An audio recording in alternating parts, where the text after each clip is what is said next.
Amoroso Padre, te agradecemos porque en toda forma nos has cuidado, nos has traído aquí con vida y con salud, y ahora nos da la oportunidad, Señor, de abrir tu palabra y de escuchar lo que tú tienes para decirnos y para enseñarnos esta tarde.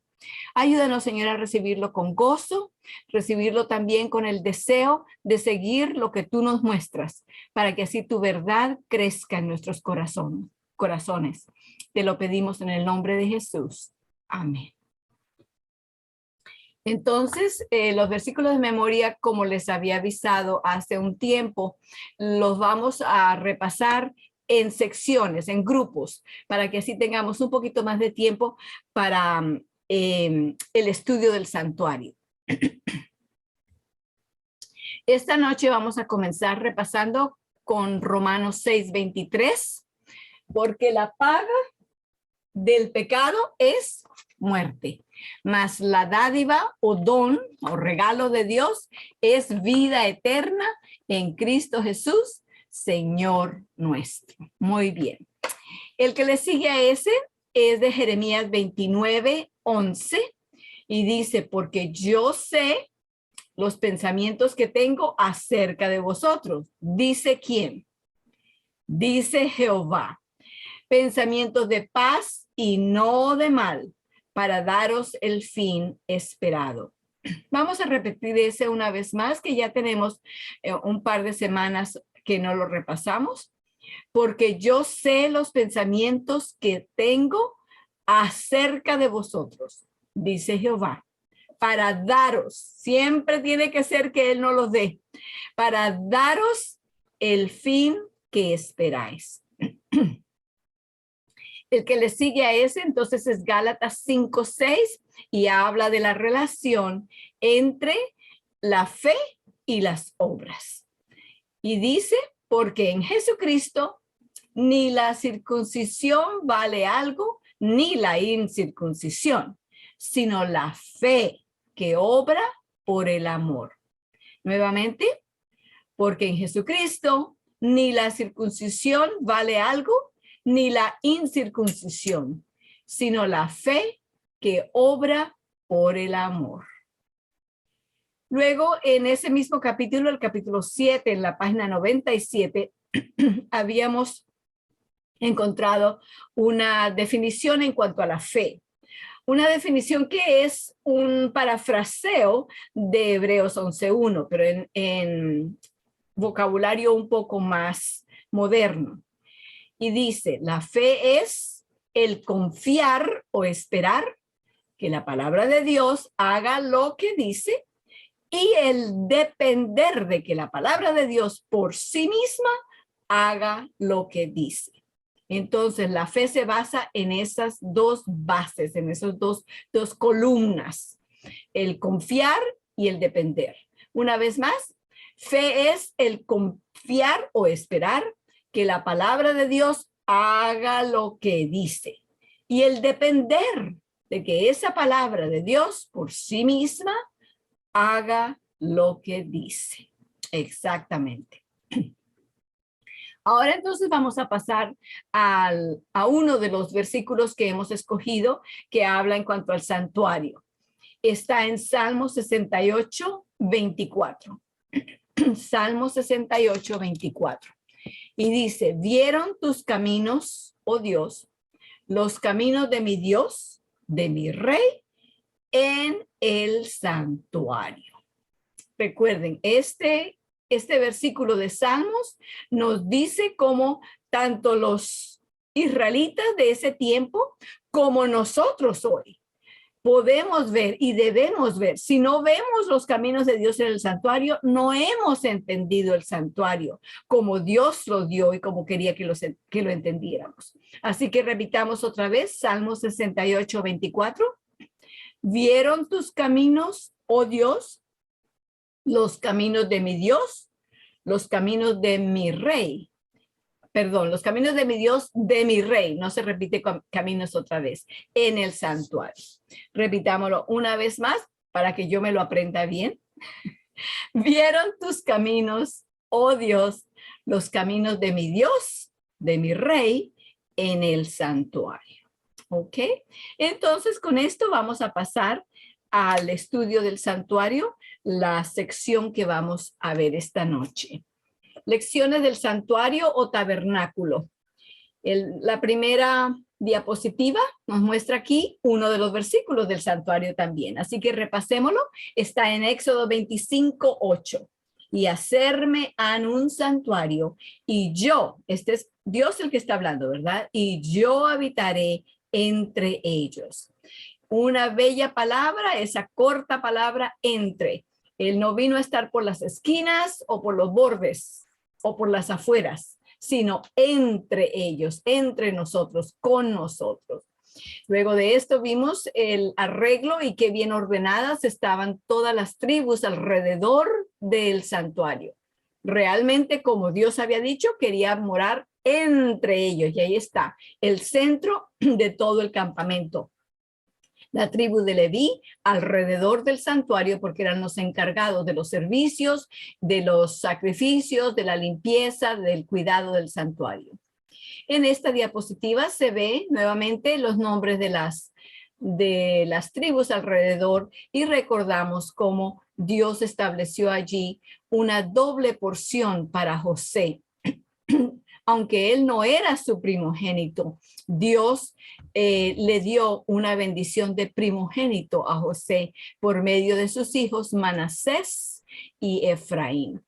Si quieren saber un poco más de la historia de esto, si no se acuerdan o no estaban, por favor regresen a los videos, que allí está los textos, etcétera, todo el estudio de estos detalles. Luego entonces vimos cómo Dios tomó hasta el mismo detalle de la orientación que debía tener el santuario. El frente del santuario siempre debía estar mirando hacia el lado del este.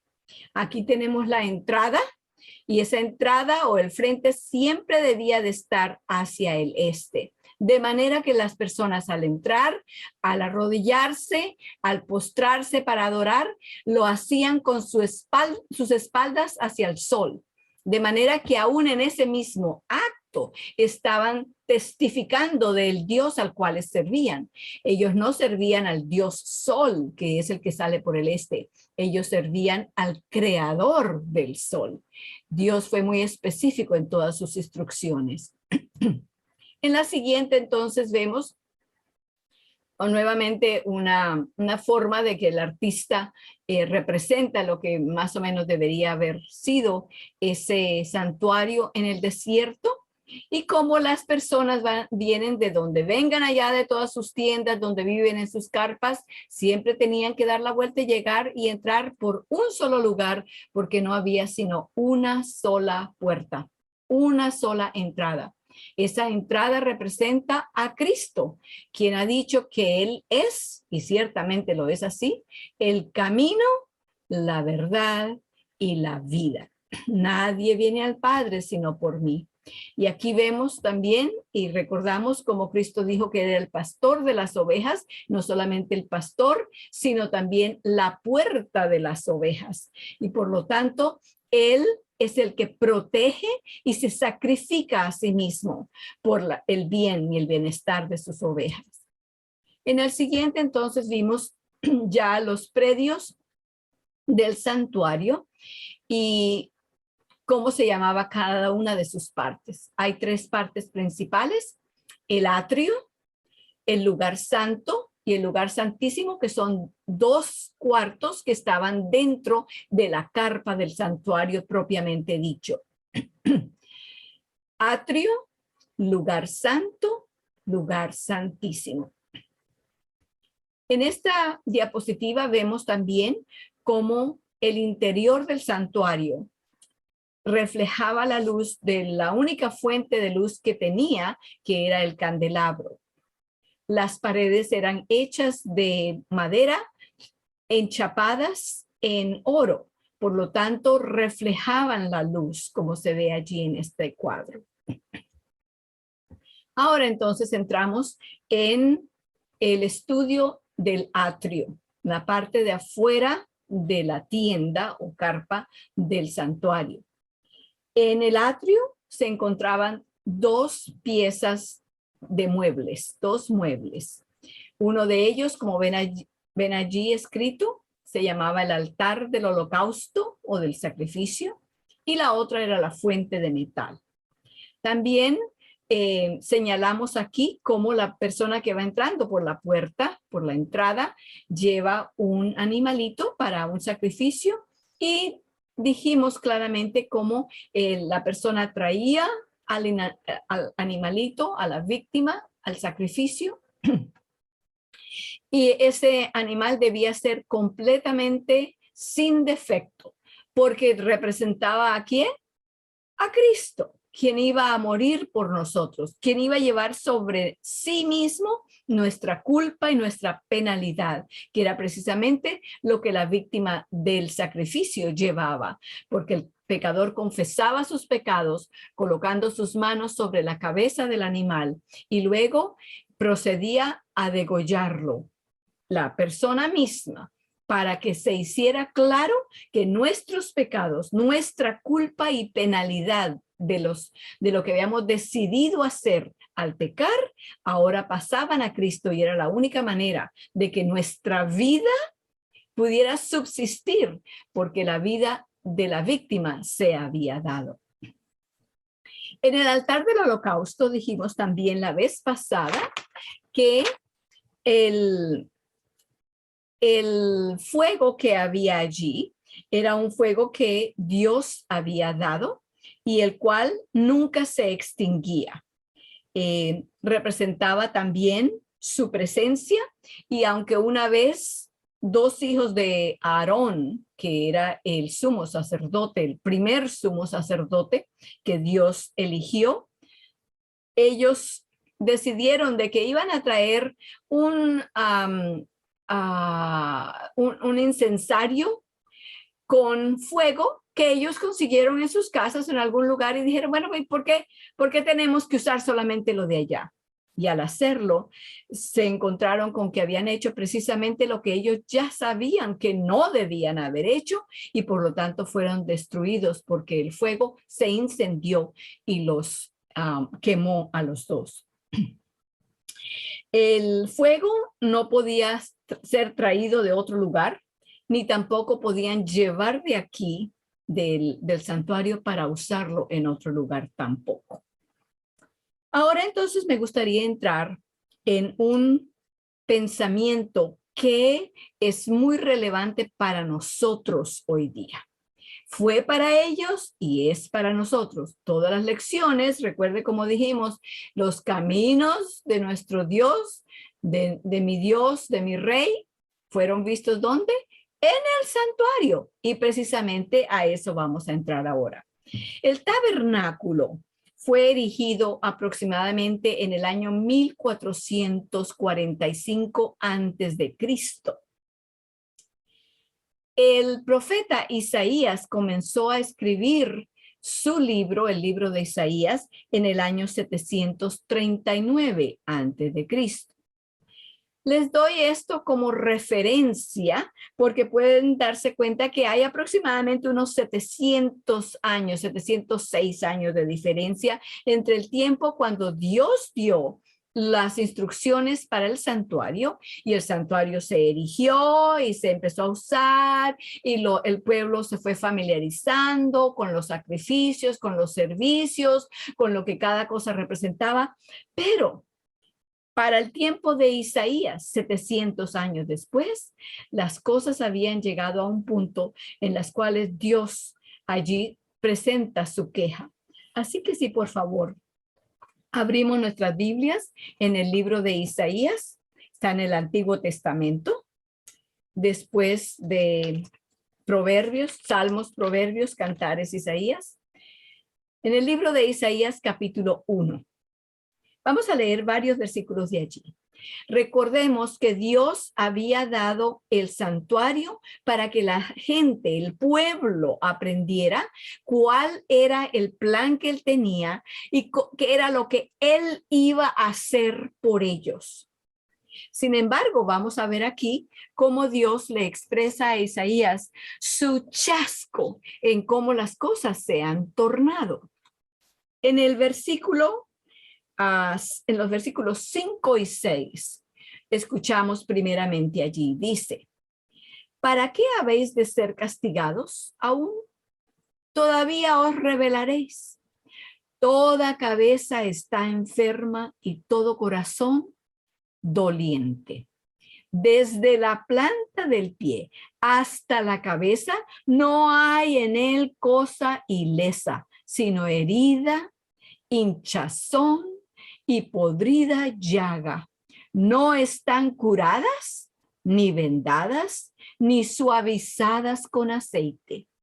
El cuadro que Dios presenta allí es un cuadro de un pueblo que se ha rebelado, es rebelde contra Dios, saben, entienden lo que Dios dice, pero no quieren recibirlo. Simplemente lo desechan y siguen adelante como quieren. Y no solamente eso, ahora han tornado lo que Dios les dio de representación y de señal de lo que él iba a hacer, lo han tornado como que si ellos son los que le están trayendo a Dios estas cosas y por lo tanto Dios debería de mirarlos a ellos como que les debe por lo que todo lo que ellos han hecho en sus sacrificios y sus ofrendas. Sigamos leyendo en los versículos 11 al 14, para que escuchemos lo que Dios dice en cuanto a esos sacrificios. Dice, ¿para qué a mí, dice Jehová, la multitud de vuestros sacrificios?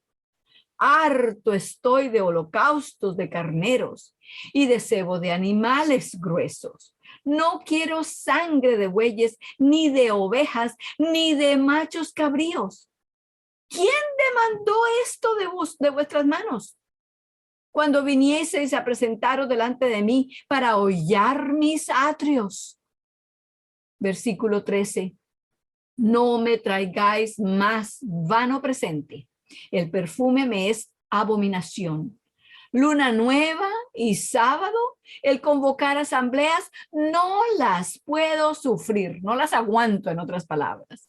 Son iniquidad vuestras solemnidades, vuestras lunas nuevas y vuestras solemnidades, tiene aborrecidas mi alma. Me son gravosas, cansado estoy de llevarlas. Ellos habían llegado al punto en que solamente decían, bueno, tengo que mantener a Dios pacificado para que no me vaya a hacer algo, le voy a llevar este corderito y se lo voy a presentar. Y le llevamos uno, le llevamos dos, le llevamos tres, y entre más se apartaban del significado de los holocaustos, de los sacrificios, de las ofrendas, de la confesión, de todo aquello que representaba a Cristo, entre más lejos quedaban ellos de Cristo, más pensaban que sus obras debían contar y que si no las hacían, de alguna manera Dios se iba a descobrar de ellos, se iba a vengar. Y Dios les dice, no quiero más sacrificios. No los aguanto. El olor de ellos, la vista, el sentido de ellos no tiene para nada. Vienen ustedes en vano. Precisamente lo que Dios nos dice todavía hoy. Sin mí, nada podéis hacer.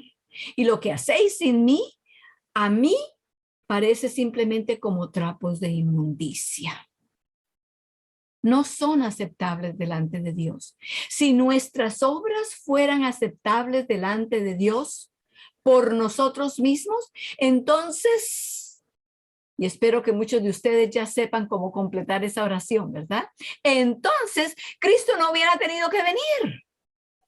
Todo esto representaba a Cristo, y si ellos pensaban que ellos eran los que le estaban trayendo a Dios sus sacrificios, proveyendo las ofrendas para Dios, entonces habían completamente torcido, cambiado el significado de lo que Dios había querido enseñarles.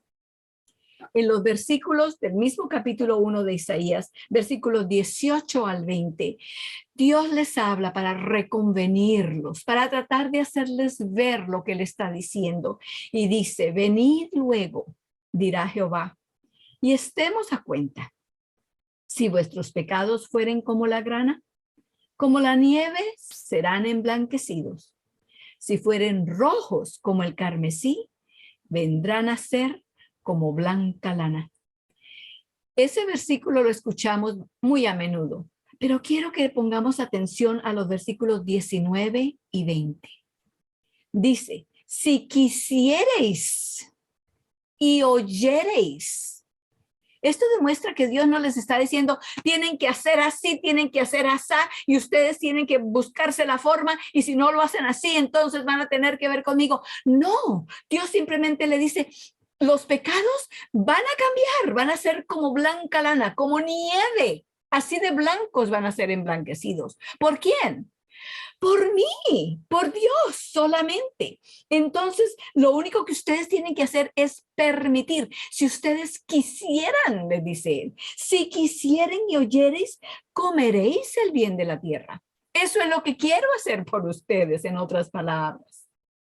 En el versículo 20, sin embargo, les recuerda que la decisión que haga, si quieren, ya le dice que está dispuesto a hacer, pero si no quieren, si se rebelan, si van contra lo que Dios les está mostrando, porque tienen libre albedrío para escoger, entonces, ¿qué va a suceder? Si no quisierais, versículo 20, y fuereis rebeldes, eso quiere decir que saben ya lo que significa, pero no quieren aceptarlo, seréis consumidos a espada, porque la boca de Jehová lo ha dicho. Y antes de que permitamos en nuestras mentes pensar ese terrible pensamiento de que Dios lo que está diciendo es, si no hacen como yo quiero, entonces yo los voy a destruir. No, Dios les está diciendo, si no lo hacen así, estas van a ser las consecuencias. Se lo digo para que lo crean, porque lo que yo digo es verdad. No estoy tratando simplemente de amedrentarlos y hacerlos que hagan una decisión que no les va a hacer bien para ustedes. Les estoy hablando la verdad. En contrario a esto era lo que Dios quería, que ese fuego del altar y los sacrificios presentados en el altar del holocausto representaran. Número uno, Dios quería que esto representara su presencia y su poder para con ellos. Y segundo, el sacrificio de Cristo no pierde su poder. Este fuego, recuerde que mencionamos ya la vez pasada, el fuego iba a estar allí siempre ardiendo, continuamente, no podía apagarse. Vayamos a Hebreos ahora. Hebreos 7 en el Nuevo Testamento, después de Hechos y Romanos y las cartas de Pablo, Gálatas, Efesios, Filipenses, Colosenses, etcétera. Sigan adelante y encontrarán el libro de Hebreos. Vamos allí al capítulo 7, Hebreos 7, versículo 25. Y vamos a encontrar allí precisamente la forma en que el símbolo de ese fuego continuo allí representa a Cristo y su sacrificio. Dice en Hebreos 7:25, por lo cual puede también salvar eternamente a los que por él, por medio de Cristo Jesús, se allegan a Dios. ¿Viviendo cuánto tiempo? Viviendo siempre para interceder por ellos. Esa palabra eternamente tiene otros sentidos también, sentidos que nos ayudan a comprender más completamente lo que Dios está diciendo allí. Dice que puede también salvar eternamente. Eso quiere decir que Él puede salvar hasta lo máximo. Él puede salvar completamente. Él puede salvar al extremo. Puede salvar para siempre. Él puede salvar perdurablemente. Él puede salvar sin fin. Precisamente lo que el símbolo del fuego continuo en el altar del holocausto significaba y señalaba. En Apocalipsis 1:18 encontramos también otra aplicación de la continuidad de ese fuego. Apocalipsis 1:18. Dice, y tenía en su diestra 7 estrellas. Perdón, estoy leyendo en el equivocado, el 18. Y el que vivo y he sido muerto. Y he aquí que vivo por siglos de siglos. Amén. Y tengo las llaves de la destrucción y de la muerte. Cristo es verdaderamente el alfa y el omega, que también lo menciona en el versículo 11 de Apocalipsis 1. El alfa y omega, el primero y el último, y como dice allí, el que vive y ha sido muerto, pero todavía vive. Y vive para siempre, como el fuego que lo representaba allí en el altar del holocausto. Vayamos ahora a Romanos capítulo 8.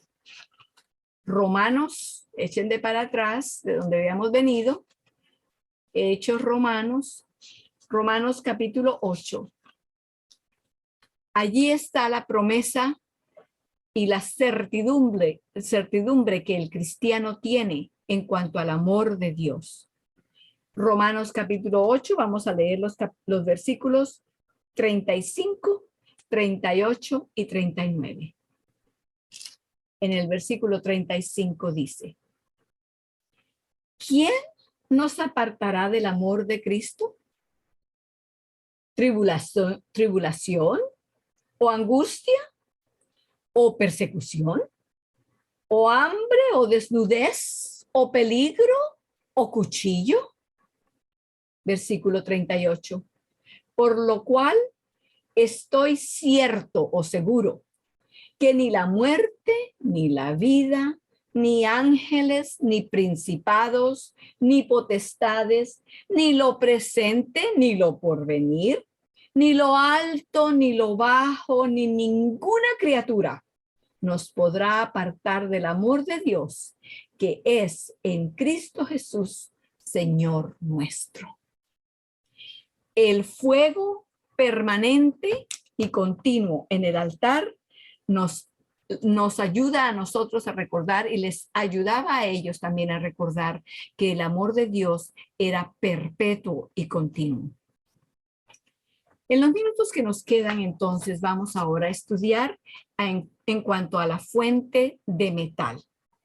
Allí la vemos, está entre el altar del holocausto y la entrada al lugar santo, al santuario, a la tienda del santuario. Allí está la fuente de metal. El metal se traduce en otras versiones y se cree firmemente que era de bronce. El bronce que tuvieron para esto precisamente fue dado por las mujeres, los espejos de las mujeres. Pero sigamos adelante. En cuanto a la fuente de agua o la fuente de metal, vamos a Apocalipsis nuevamente, Apocalipsis 1:5. Esa fuente estaba llena de agua y en la mañana, cuando el sacerdote o los sacerdotes venían a comenzar los servicios del día, tenían primero que limpiarse ellos mismos, lavar sus pies, limpiar sus manos, etcétera, antes de comenzar a hacer el resto de sus quehaceres en el santuario. Entonces, leemos en Apocalipsis capítulo 1, versículo 5.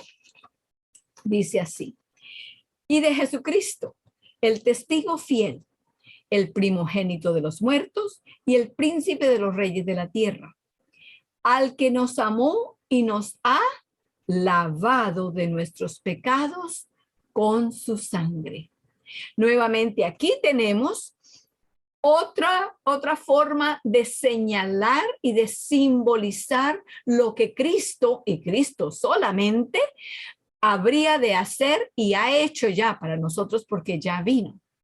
Entonces esa fuente de metal representaba la limpieza que la sangre de Cristo, el sacrificio y la vida de Cristo como ser humano iba a traer para nuestros pecados. En Juan 3:5 encontramos a Jesús, vamos allá, Mateo, Marcos, Lucas, Juan. Encontramos a Jesús hablando de noche con un visitante que lo buscó para hablar con él. Juan, capítulo 3, versículo 5.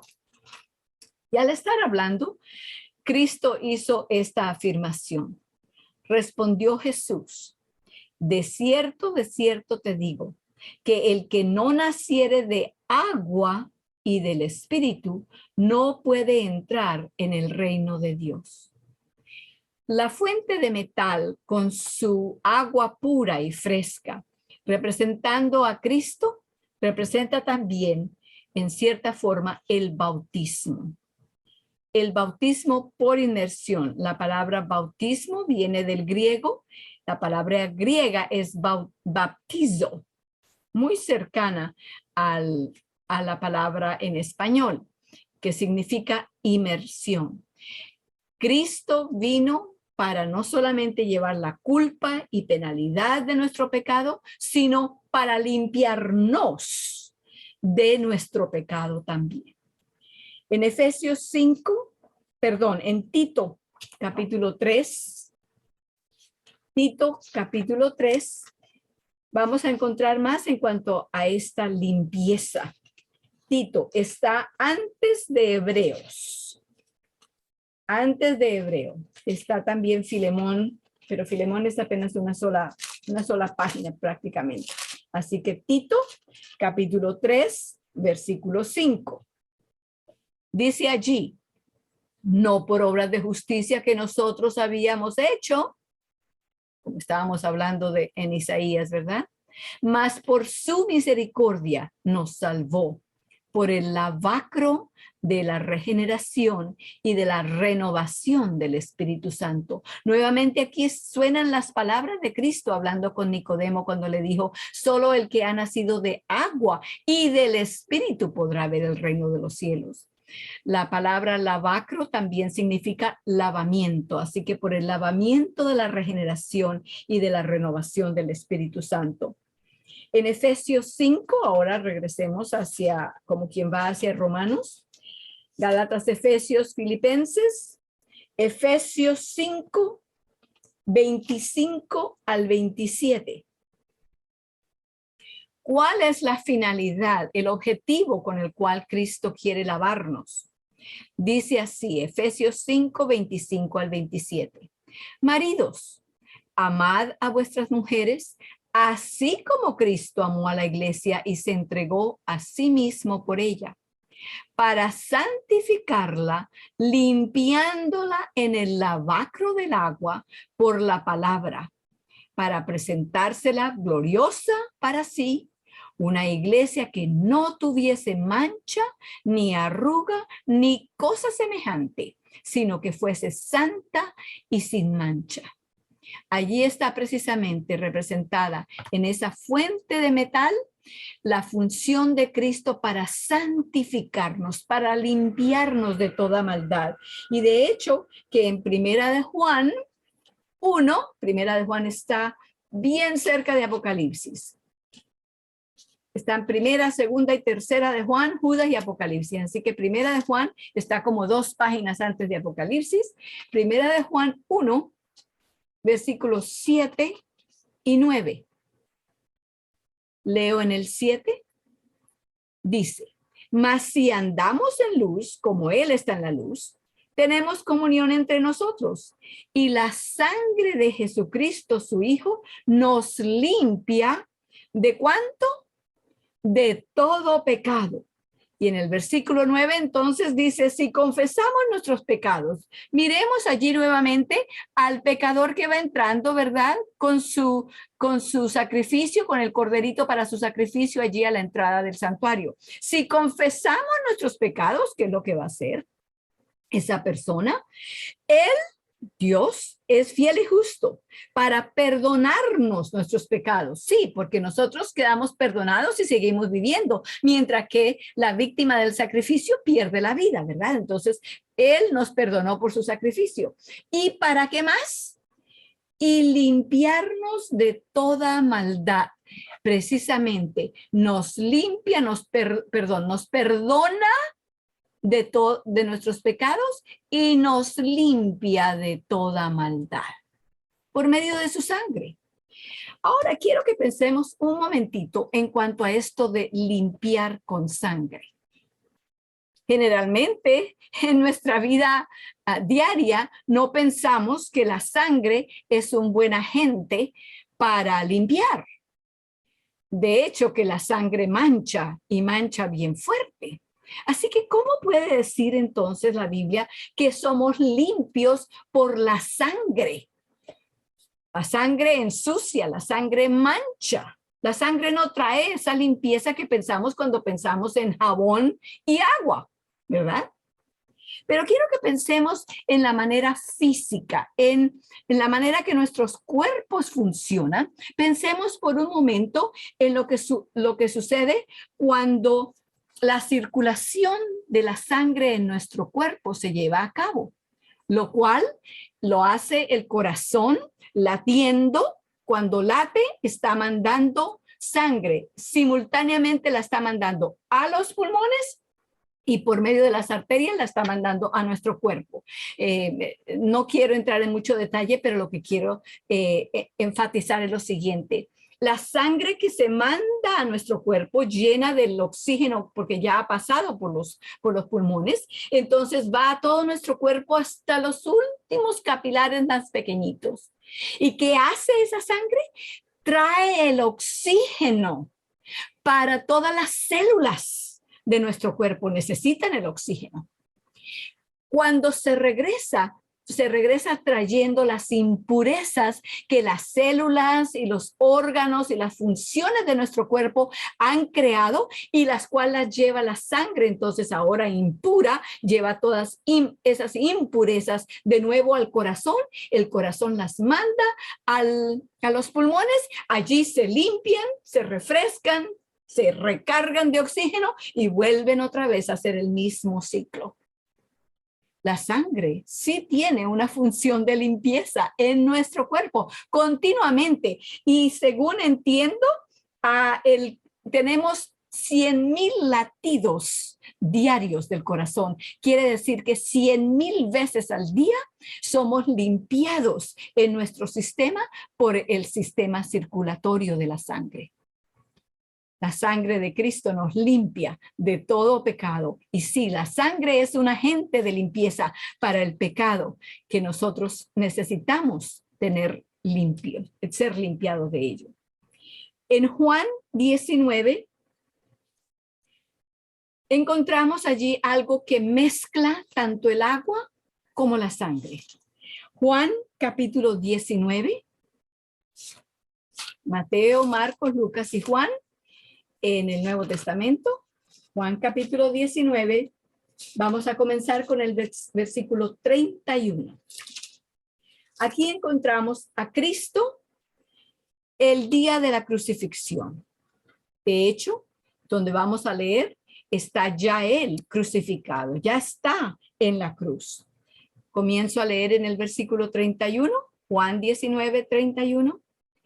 Entonces los judíos, por cuanto era la víspera de la Pascua, para que los cuerpos no quedasen en la cruz en el sábado, pues era el gran día del sábado, rogaron a Pilato que se les quebrasen las piernas y fueren quitados a los tres que estaban crucificados allí, Cristo y los dos ladrones. Sigo leyendo en el versículo 32. Y vinieron los soldados y quebraron las piernas al primero, y asimismo al otro que había sido crucificado con él, con Cristo. Mas cuando vinieron a Jesús, como lo vieron ya muerto, no le quebraron las piernas. Versículo 34. Empero, uno de los soldados le abrió el costado con una lanza y luego salió, ¿qué cosa? sangre y agua. Cuando la sangre, después de que la persona muere, la sangre se separa entre productos más sólidos y más líquidos. Y por eso entonces salió sangre y agua. Noten ustedes aquí que la fuente está un poquito, no está completamente al frente, sino que queda un poco echada hacia este lado, precisamente al lado derecho donde Cristo fue herido por esa lanza en su costado. De allí salió sangre y agua. Cada detalle, como vamos viendo, a medida que vamos estudiándolo y vamos repasándolo y lo vamos viendo a fondo, le vamos permitiendo al Espíritu Santo que nos abra nuestros ojos mentales para ver las cosas como son, vamos viendo qué ilustración tan perfecta y exacta precisamente presentó Dios por medio del santuario que les dio a los israelitas y que hoy todavía podemos estudiarlo y ver el plan, el camino de Dios en el santuario. Hasta aquí dejaremos esta noche, entonces seguiremos la próxima vez. Vamos a estudiar en cuanto a las cubiertas del santuario. Vamos ahora, les invito para que nos arrodillemos para terminar con una oración.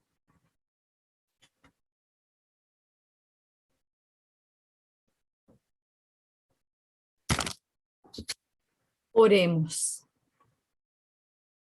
Amoroso Padre Celestial, nos conmueve el ver cada detalle y el saber que cada uno de esos detalles se hizo conmigo, con cada uno de nosotros en mente. No había ninguna otra razón para hacerse. Era solamente porque Cristo estaba planeando y llevando a cabo el plan que se había hecho desde la fundación del mundo para poder rescatarnos, rescatarme y a cada uno de nosotros y a nuestras familias y nuestros amados, Señor. No tenemos suficientes palabras ni suficiente tiempo para agradecerte por ese amor tan grande demostrado de una manera tan preciosa. De verdad, Señor, necesitamos la eternidad para poder agradecerte lo suficiente por todo lo que has hecho y sigues haciendo a favor nuestro. Te lo agradecemos, Señor, y esperamos que no sea solamente de labios, sino que con nuestras acciones, con nuestras decisiones a favor tuyo, podamos agradecerte lo que has hecho por nosotros. En el nombre bendito de Cristo Jesús. Amén.